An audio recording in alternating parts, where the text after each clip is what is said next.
Good morning. This morning I'm back up at the backwoods with the clump of trees that fell over when our big tree took a tumble. I made quite good work on it last time I was up here, so I thought I'd show you what I accomplished last time. Admittedly, you may or may not be able to recall, but there was quite a lot of tree still in the air that had fallen over, so I was able to take that out.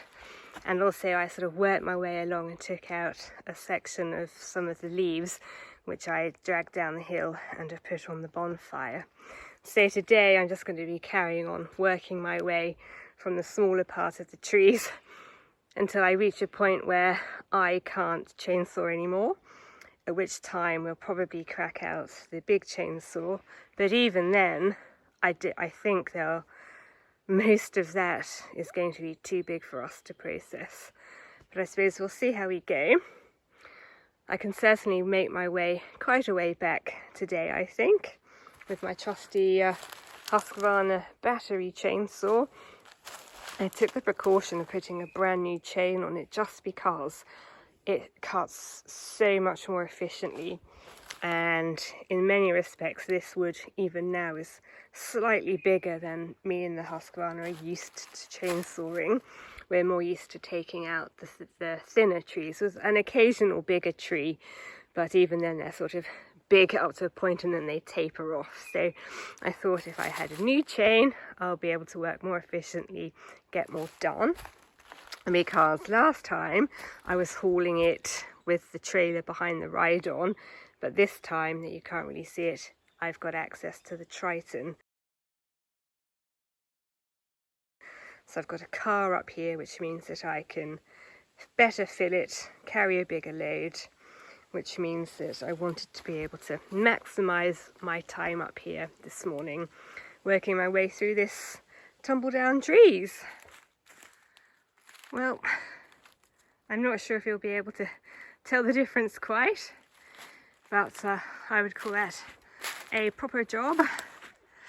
So I have worked my way back to here, and I've also taken out one of the trees which had snapped and one of the trees which had been pushed.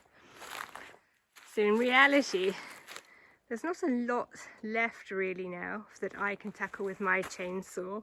Obviously bits like that, and there are some quite big bits on the ground. I can work this back a bit, but I'm getting to the point where it's not worth me bothering with things like that because I'll use up so much battery and the petrol chainsaw will just chew through it. And then I think we're actually not that far off even the petrol chainsaw not being able to cope. Anyway, as I mentioned that already, I won't dwell. I thought I'd show you the progress that I have made this morning. I was going for my walk and I came across this. I'm not sure what it is, but I'm pretty sure it's some sort of organic matter, a fungus perhaps. Seems to be growing on a piece of dung. I've never seen a colour quite like it in nature. It's basically fluorescent yellow. That's about as far as I can zoom into it. I've never seen fungus like it. It could be some sort of pollen that's dropped off something, but I think it's growing on this piece of dung.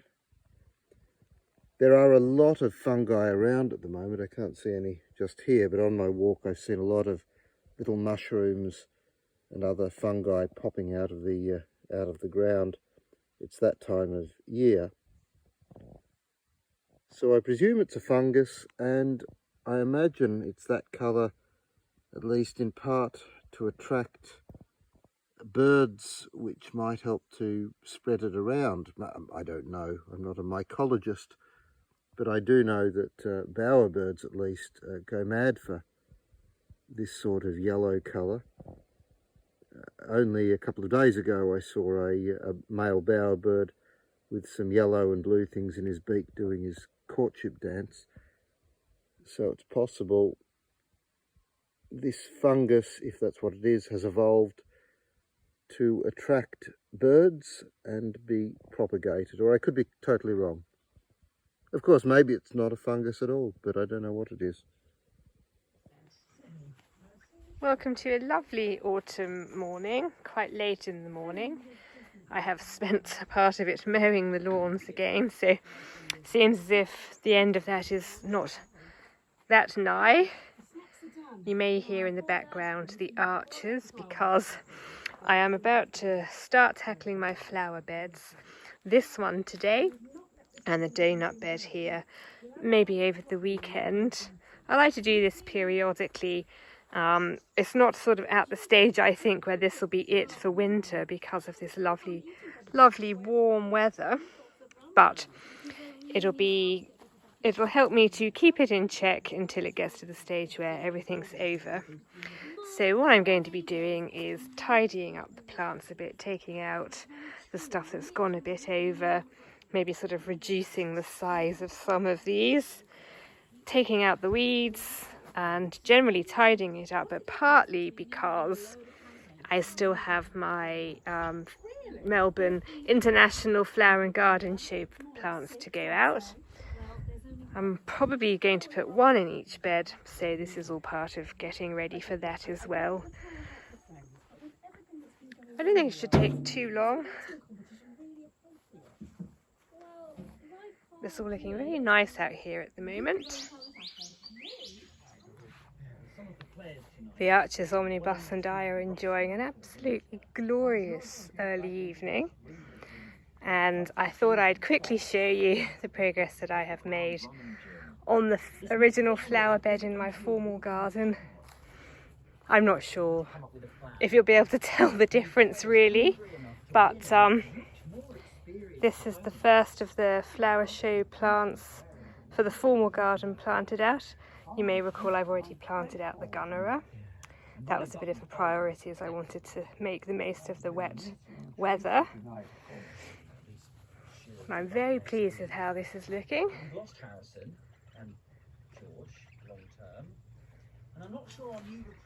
And fingers crossed on the weekend, as I say, I will turn my attention to the donut bed here and over here, but to a more discreet extent. You'll see the daffodils have started coming up. As I film this, it's April, which would be the equivalent of October if I was in the Northern Hemisphere, if I was in the UK. So I'm in the middle of, technically I'm in the middle of autumn. But as I have observed and remarked upon previously, the seasons here aren't direct equivalents really, because obviously, although this is technically the middle of autumn, we are experiencing a different type of climate than I experienced in my garden in Scotland. So I have to get used to things like the daffodils starting to come up in the middle of autumn, which is a bit different for me, but nevertheless it's sort of quite nice to have autumn and spring all at the same time. Allow me to introduce you to our latest acquisition. I'm afraid we've gone fully native and have finally capitulated and bought your classic Australian country living, country dweller, gigantic ute.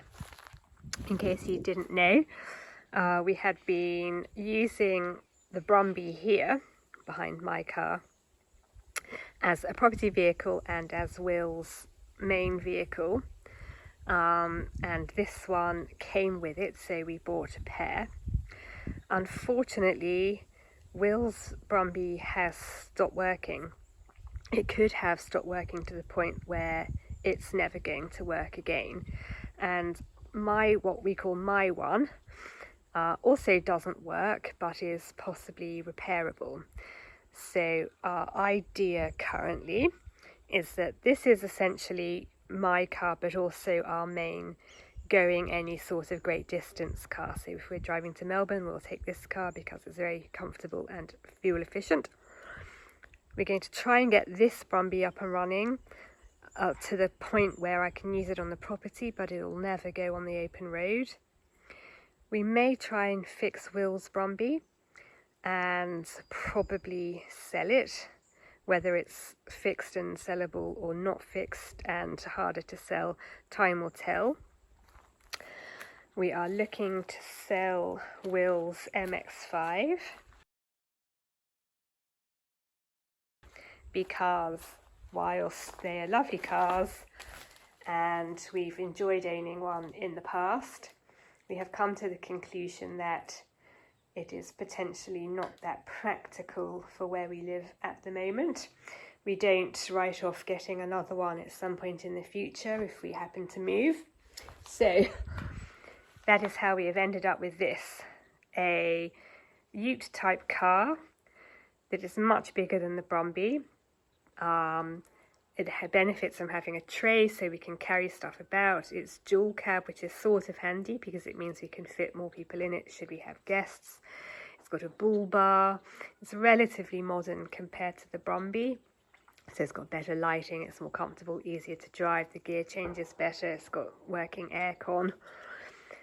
So we hope that because it's newer and it's bigger and it's stronger, that when we inevitably hit an animal in it, we sad for the animal, but we won't have another situation where we've written yet another car off.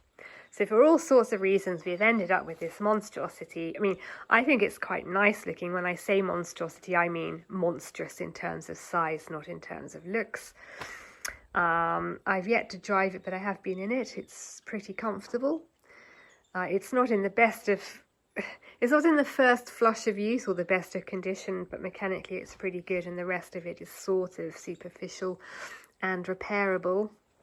So this is our current car situation. So although we currently do have a lot of cars on the property, it is our intention to streamline and to get it down to the vehicles that we actually need and that are going to work for us in this environment. But yes, I thought I'd introduce you to our Mitsubishi Triton, a classic Australian outback vehicle.